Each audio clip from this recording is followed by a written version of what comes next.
Hi Anti-Society, welcome back to the Anti-Social Planet, and today we are checking out another new artist because 'tis the season of giving and I'm just gonna take in all of the requests and go a little bit wild with this. But we are checking out LeeHi, I think is how you pronounce her name. I looked her up to see if she was part of some group that I've heard music from before, and she's not, so I have no idea what she's gonna sound like as an artist, but I do know Crush, who is the feature on this song, so that's my only insight to this. And I say that in that I've heard a few of his songs and I actually really like his voice, and the songs that I've heard have been pretty fun, but that's the only knowledge I have. So this could be really anything that I'm about to step into, but that's what I love about this. You guys give me suggestions, I get to jump in blind and just enjoy whatever thing is thrown my way. So we're gonna check out the song first and then we're going to check out the live performance. Let's see what this song has for us. I really have no idea. It could be literally anything, which is just exciting. When my heart is beating for you, okay, it's when I lose my control. Oh, this piano. When my heart is beating for you, come close to me, come close to me.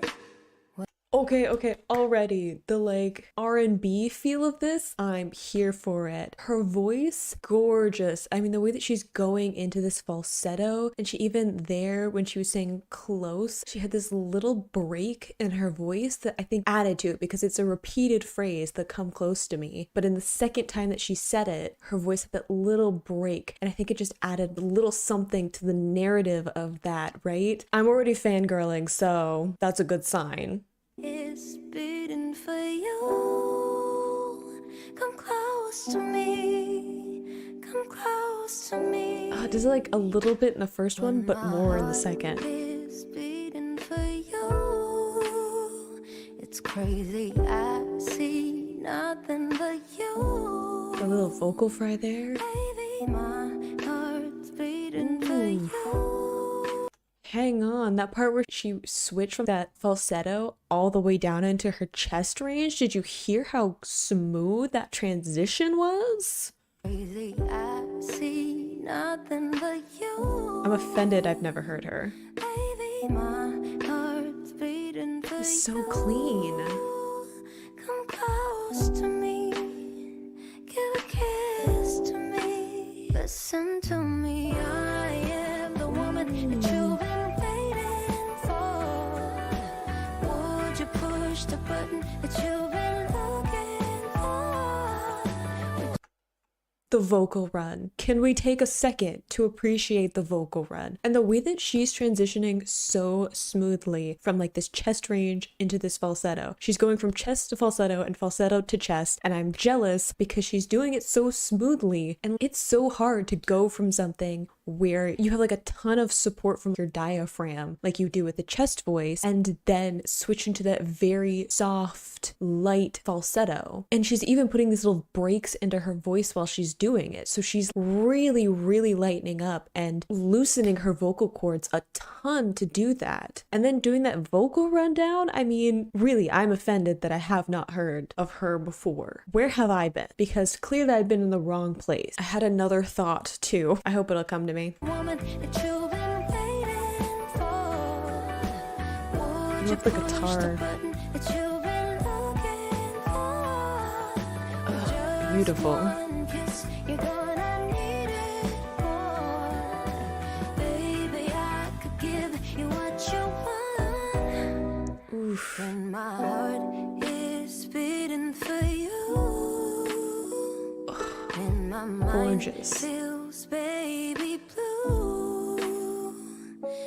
Okay, not to interrupt her, but I remember what my thought was before. It's where she's transitioning. So talking about how she's cleanly going from like a chest range to a falsetto and then falsetto to chest. Part of the reason she's able to do that so cleanly, I think, is because she's doing it on what we call bilabials. Stick with me. Bi to labial lips, okay? The bilabial just means closure of the lips, but that means that her mouth is closed when she's making those sounds. So bilabials are M's, B's, rice, peas, all said with just closing the lips. And it means that she can kind of hum her way to her note. So I'm saying bilabial is like a general one because she's doing it a lot, shifting into her lower range with this M on the my. So she's literally humming her way down into that chest range. She's doing it super quickly, but you find this a lot in musicals. So like Broadway style songs, you'll hear people put in a little bit of an M hum sound before they hit a higher note if they're transitioning from that chest belting range. Same thing that she's doing here, but she's doing it with the help of the lyrics here. So the M, she's humming her way down into her chest range. And then with the B's, with like baby and blue and beating, she's using those B sounds again with the lip. So closure of her whole mouth to find her way up to that note. And it basically just means that if she's a little bit sharp or flat, she can kind of hum her way into the right note. So I think that that's what she's doing with the song. And it just happens that we have these M's and B's. Maybe that was intentional. Maybe it was because the lyrics were there. She could play around with the vocal melody a lot more. I don't know what went into the writing of that vocal melody, but I think that that's what she's doing. And that's super cool because yeah, it takes a ton of practice to be able to do that shift and have it sound really clean, especially doing it really fast like she's in this. But having the lyrics help her with that melody is also super important. A fun thing that I noticed, and I'm like, oh, that's a really clever way of being able to do that. Because if I had a bunch of M's and B's in my lyrics too, I'd be playing around with crazy note shifts too, because you can get away with it.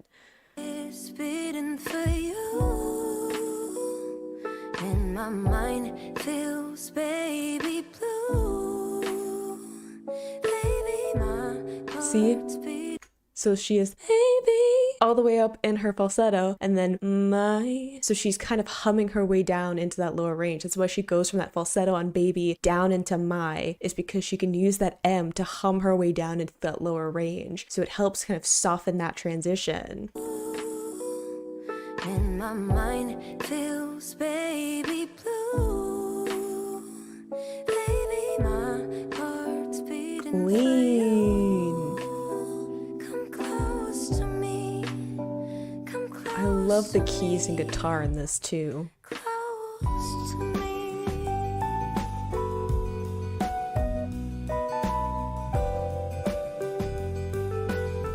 It's a really high, thin guitar strum there. It's a really dry sound too that just like adds something earthy to the overall feeling of it. Hang on, we're gonna get to Crush. I was focused on the music stuff there. I'm really excited to hear his voice because I do genuinely love it. And like I was saying, with that guitar coming in, it's like an acoustic and it sounds like they're not putting a ton on it while recording. And it's a really high note, so it's thinner, but they're not trying to kind of bulk up that sound because it's just kind of blending in with the other sounds in it. But it adds this kind of genuine, earthy feel to it that I think will contrast really nicely with Crush's voice.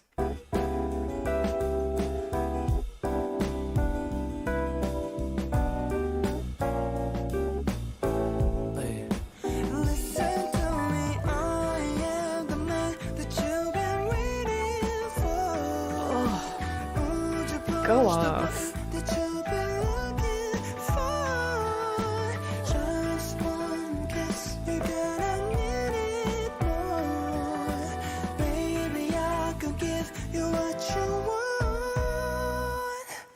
Ooh, beautifully done. I mean, again, keeping up with her with those transitions, but also he's sticking to the same range, I think.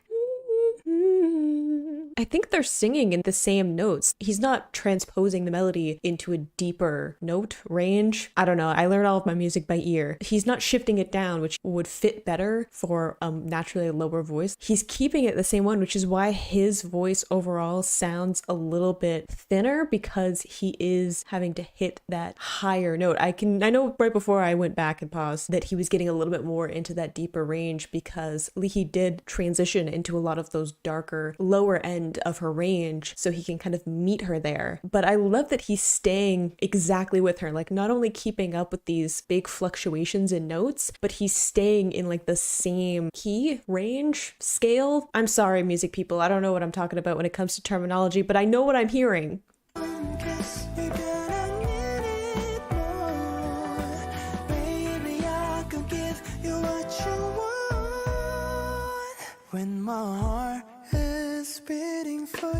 Love the drums there for beating. And my mind feels baby blue. Baby, my heart's beating for you. He did a clean transition too. Close to me. Come close to me. Yeah, that's high for a dude. Good for him though, keeping up. And I kind of love how his voice has this thinner quality narratively, because I feel like LeeHi, she was able obviously to go up into those falsetto, very light, thin part of her voice, but she also had these beautiful moments where she transitioned into that chest voice, and she has a gorgeous darker tone that just lends really well to the R&B feel of the song. So it had this very grounded, dark tone to it, whereas that's contrasting with Crush having to stay up in that higher range. His voice is thinning out a lot because it is on the upper end of his range. He's just not going to be able to get the same closure and those dark tones to his voice while he's doing that. So I love the contrast of that narratively speaking, because with the whole song, there is this kind of love struggle, needing someone, but almost in a way that is being a little too dependent on that other person. So having the vocals thin out as the song progresses, I think adds to like the vulnerability and being unsure of exactly what you're saying. Like, you know, when you get upset, you can feel your throat tightening, and because of that, your voice thins out. I feel like that's kind of what's being mimicked in the narrative of the song, just because they're choosing to arrange it in this way. It's just like a good arrangement choice. Heart's beating for you.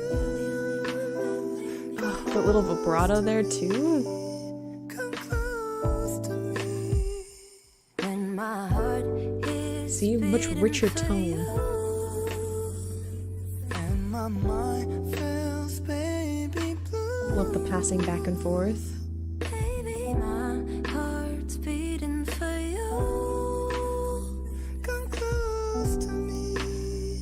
Come close to me. Close to me. You're the only one that.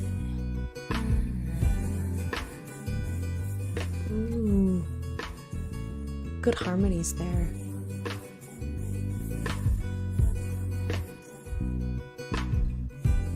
Oh, and I love how the vocals are like fading further and further back.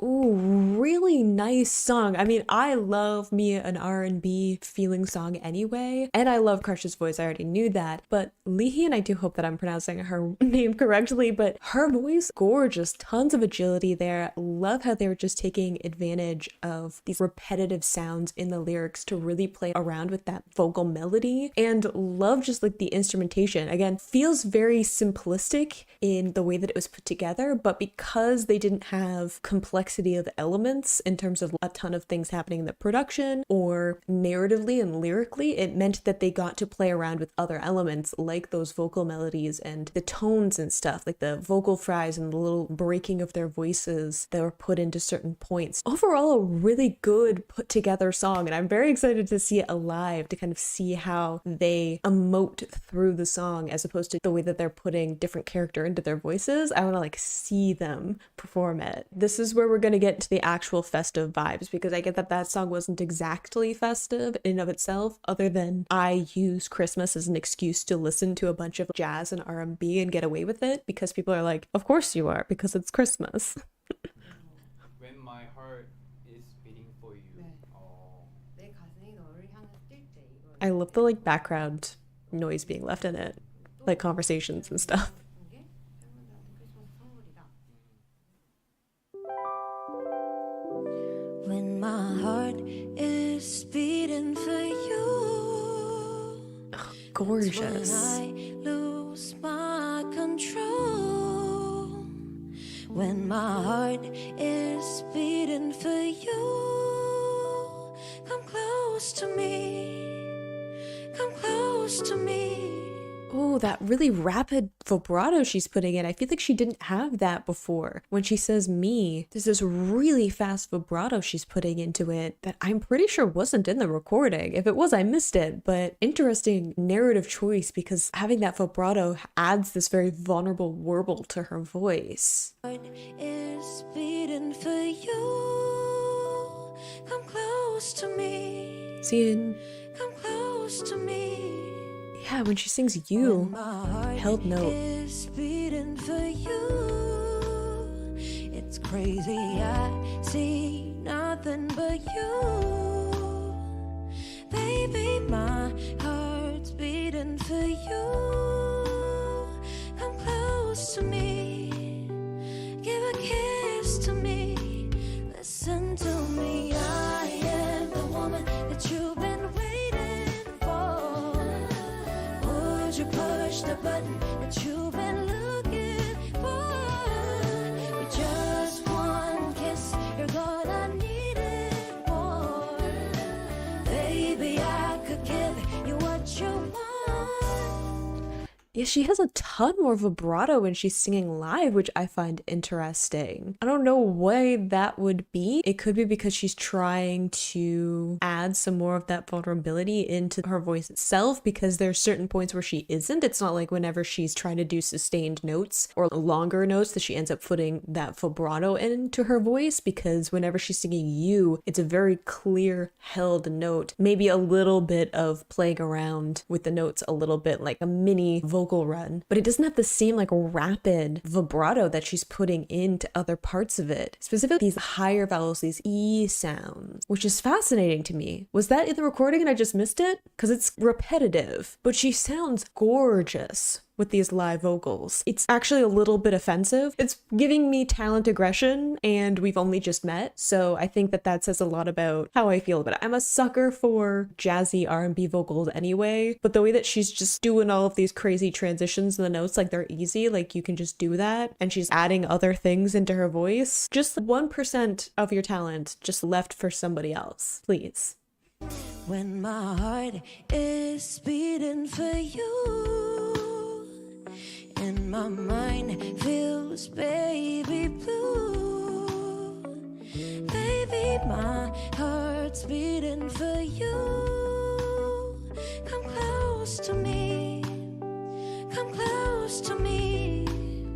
I also find it interesting when she's transitioning between those falsetto and lower tones, you can hear more of her tightening up her vocal cords again. And I don't mean that in a negative way. I feel like a lot of time we talk about a voice being tight, it's usually a bad thing. You don't want your voice to be tight most of the time, but the whole point of doing a falsetto is this really light, airy sound. And the only way that you get that is by opening up your vocal cords a whole lot. So you're loosening up your voice in order to let all that air through. But then when she's transitioning back down into her chest voice, she needs to close her vocal cords again and get that closure, and then you get that dark tone because you have that firm closure with her vocal cords. And the only way that she can do that is by rapidly tightening them up again. So you hear a little bit more vocal fry in her onsets when she's making that transition than you did in the recording. But I think that that's just a natural thing when you have to do that as a live vocal, like shifting that rapidly between your vocals. You don't have a ton of takes that you can then chop out the one that you want for the final recording. It's just whatever you got that day. You're gonna hear those artifacts in your voice because you're an actual human being who has to like adhere to how your biology works. A little interesting detail that you get from a live performance as opposed to a recorded vocal. Close to me.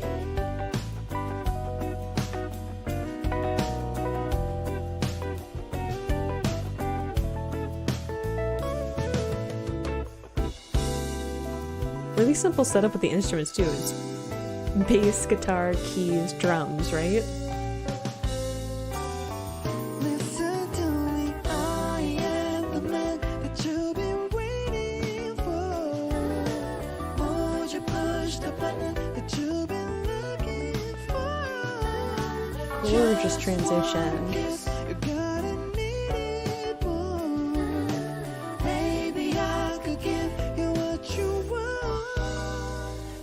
See, I feel like even for Crush there, he had a little bit more closure to his vocals than he did in the recording. I feel like he lightened up a lot more in the recording, which again, one of the logistics of singing live is that he's gonna have to project a little bit more in this live vocal. One, because he's surrounded by instruments. I mean, he's got a drum set behind him. Those are super loud, and this is a small space. So those drums right behind him, probably a little bit loud, but also you're just gonna wanna project a little bit more in a live setting because you're trying trying to match the environment, you're trying to fill the space, and it's not going to be the same as in a recording booth where there isn't ambient noise. You don't have to compete with the environment when you're singing in a recording booth. Ideally, that's what all the like soundproofing is for. So you can afford to have that really light and quieter vocal, and then they can just jack up the volume for you in post, as opposed to a live performance where you're gonna have to just meet halfway between what they can do with your microphone and being able to mix well with the live instruments there. So he has a little bit more closure in this than in the recording. Again, just an interesting detail of like the logistics of recorded versus live performance. He sounds gorgeous though.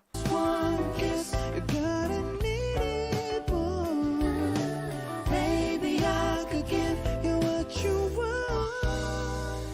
When my heart is beating for you.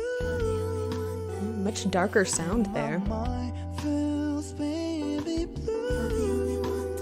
Like further back placement for those lower notes. Come close to me. Come close to me. I find that really interesting. He's lowering his voice box larynx a lot more for those lower tones than I feel like he did in the recording too. So it's adding this darkness to the sound too. That's usually why a dark tone is usually with like a lowered voice box. I want to say larynx because I'm used to my anatomy classes where if I said voice box, I would get side eye from my professors. So it's like conditioned in me to say larynx, but I'm trying to have everybody follow me on what I'm talking about. So because of that, he's shifting from that lower placement to a much higher one when he gets into those higher notes. So it's just like a huge shift in the mode of his voice, which I'm assuming because it's a lot easier to hit a lower note by lowering your voice box. That's why you get like crooner sounds. So I'm assuming just having that huge shift in mode of his voice maybe makes that transition a little bit easier than what we were seeing from like LeeHi with the tension in her vocal cords. Instead, he's shifting his voice box placement to get a similar effect. Maybe, again, speculation because I can't actually ask him what he's doing, so. Heart's beating for you. Come close to me. Come close to me. Ton of forward placement on that. It's beating for you. And my mind feels baby blue. Baby, my heart's beating for you. Come close to me. Come close to me. Close to me. You're the only one that. You're the only one that made me feel. You're the only one that. You're the only one. Their smiles are adorable. You're the only one that. You're the only one that made me feel. You're the only one that.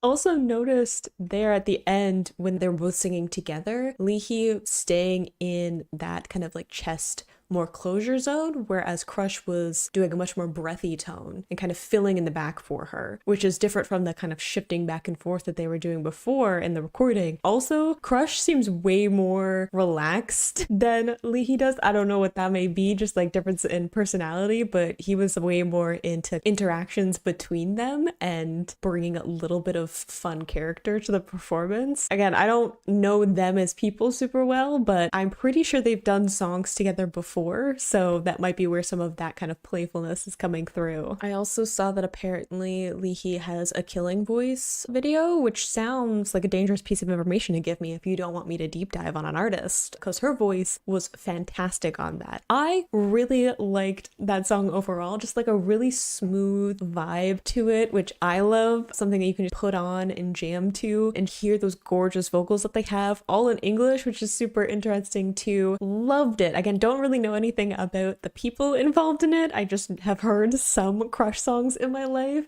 but loved hearing their voices together. I think that they complemented each other in a lot of really nice ways, and loving to hear the differences between recording and live. I just find those fascinating of like how artists shift things to accommodate with just like what their voice is in that moment, and then also you have to accommodate the differences between a recording booth and a live setting. Even for a recorded live setting, this still a different environment. So I really enjoyed that. Lots of wonderful little things in that I can kind of geek out about. But I hope you enjoyed listening to that along with me, and I will see you in the next video. Bye!